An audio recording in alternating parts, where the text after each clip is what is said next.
Good morning, everyone. Before we start our presentation, we would like to introduce ourselves. I am Terence Rosaroso, And I am Eric Kaizer Aladog. representing from the Hills.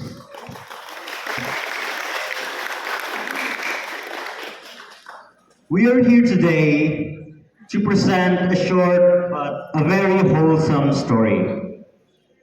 This story is entitled The Elves and the Shoemaker. We are all familiar with the word elves, right? An elf, what is an elf? Well, an elf has many depictions.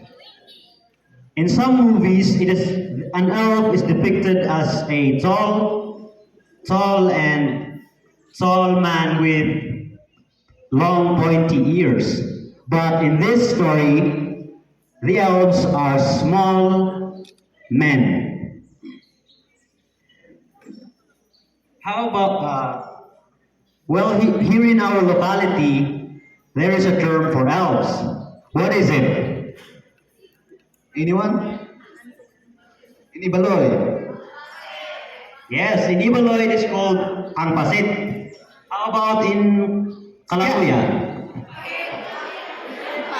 Di ba kalungoy ako no? Yes, that's true. What about in Tagalog? Yes. Okay, so how about the shoemaker? What is a shoemaker? Yes, of course, a person who makes shoes. So now we know what an elf and what is a shoemaker is. Let's start with the story. Once upon a time, lived a very poor shoemaker. He only had enough leather left to make one pair of shoes. One night, before he went to bed, he cut out the shoes so he could start work on them the next morning. As you look at in the picture, the shoemaker is very problematic because he only had enough leather left to make one pair of shoes. And he was afraid that no one will buy the shoes that he made. In the next morning, when the shoemaker woke up, he was amazed to find a beautiful pair of shoes standing on his table, where he had left the leather. They were made perfectly. As you can see again, before he woke up, he was very problematic, right? But when he woke up, he was happy, and at the same time, he was amazed because how would the piece of leather that he left on the table last night magically turn into a beautiful shoes just overnight? In fact, the shoes were so beautiful. They were so beautiful that when someone came to try them on, they paid twice as much as the shoemaker asked for. The shoemaker could now buy enough leather to make two pairs of shoes. This is the young lady who bought the shoes for twice the price.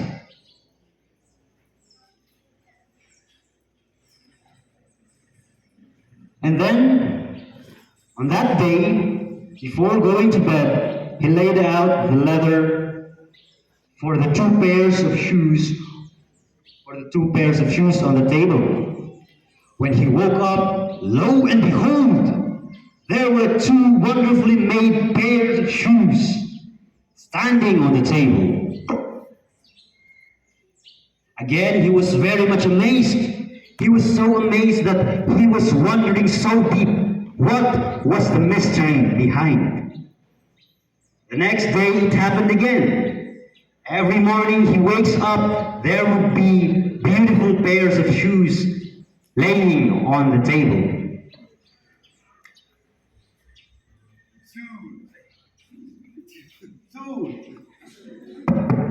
Soon, the shoemaker became very rich.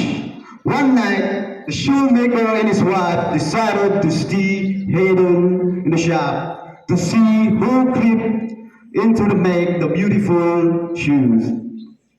As you see in the picture, the shoemaker and his wife hiding behind the curtain, waiting excitedly to find out the mystery behind.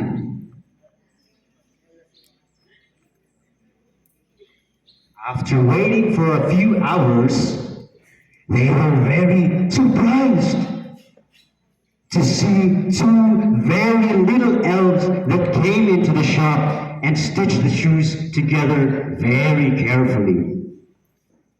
The peculiar thing about the elves was that they wore no clothes. It is a pity that they made shoes for the shoemaker, but they didn't have clothes for themselves.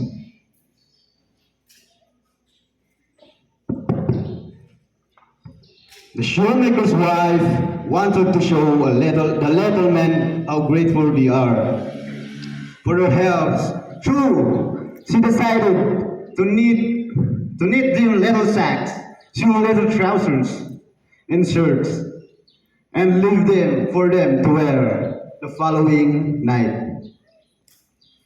This is the shoemaker's wife made a very, very tiny little clothes for the elves to wear.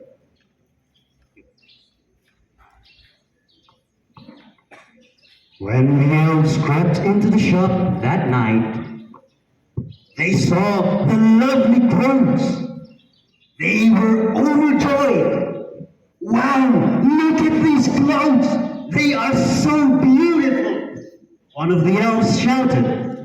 The other one replied, "Oh yes, look at these ones! They fit me so perfectly! I love the colors! I love them!" They were so happy that the elves, they danced, they ran, and they jumped all around the table. They leapt about and sang with delight. The shoemaker and his wife, after that night, never saw the elves again. But the good thing is, by that time, they have already earned much money, even more than what they need for their daily living. They were rich, thanks to the elves, and that is why they would always and always will be grateful to them for showing how to make such beautiful shoes.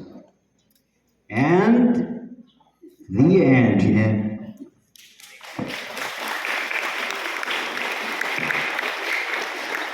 The final part of our presentation will be a question, and anyone who answers will be given additional points by their English teacher. Agree, English teachers? Agree tayo? Yes. Okay, so your teachers agreed. The quiz, the question is very simple. What was the lesson that you have learned on the story that we have just told?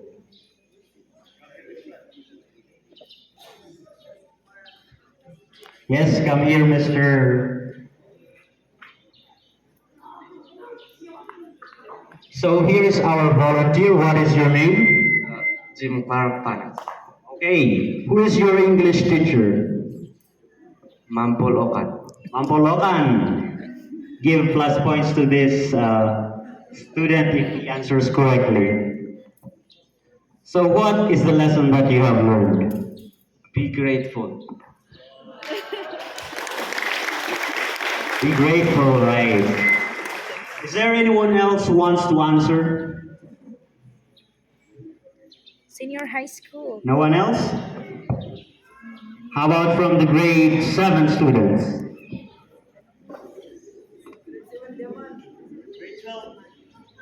Grade 7 pala yun. Grade 12 students! Mampapa kayo aya, istorya tayo iya, yang sanong tijuin natin. IG, so that, in Guantola, be grateful. And I would just like to give an additional opinion or statement. Well, this story reminds us that it is always a good thing to give back when people help you. It is not a requirement, but when you can give back, you can give back in the simplest ways. As well, it is the same vice versa. If you have the capacity to help, help others. That's all for our presentation. Thank you for listening and cooperating.